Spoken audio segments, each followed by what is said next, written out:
বিসমিল্লাহির রহমানির রহিম। প্রিয় বন্ধুগণ, আজ 2025 সাল। এই 2025 সালে এসেও আপনারা অবাক হবেন, ঢাকা বিশ্ববিদ্যালয়ে এমন একটা আইন বিদ্যমান আছে যেটা ডাইনোসর যুগের আইন বলা যায়।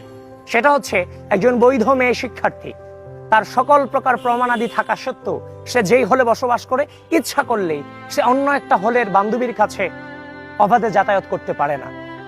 তার মন চাইলো সে অন্য একটা বান্ধবীর সাথে সেই হলে গিয়ে দেখা করতে পারে না। এই যে এক হলের মেয়ে আরেক হলে যাতায়াত করতে পারে না, সকল প্রকার বৈধতা থাকার পরও সেটা কোনোভাবে বিশ্ববিদ্যালয়ের পরিবেশ পরিস্থিতির সাথে এটা বর্তমান যুগে এসে সেটা যায় না।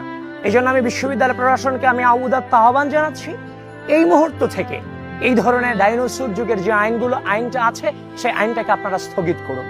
যে কোনো মেয়ে যে কোনো মুহূর্তে ইচ্ছা করলেই তার বৈধ আইডি কার্ড শো করে তার আরেকটা বান্ধবীর কাছে সেই হলে অবাধে যাতায়াত করতে পারবে, সেটা নিয়ে যেন কোনো প্রকার বাধা বিঘ্ন না থাকে, সেটাকে লক্ষ্য রেখেই আমরা প্রশাসনকে আহ্বান জানাচ্ছি এটার ব্যাপারে জরুরি আপনার ব্যবস্থা গ্রহণ করুন। ডাকসুর আমেজে মেতে উঠুক ঢাকা বিশ্ববিদ্যালয়।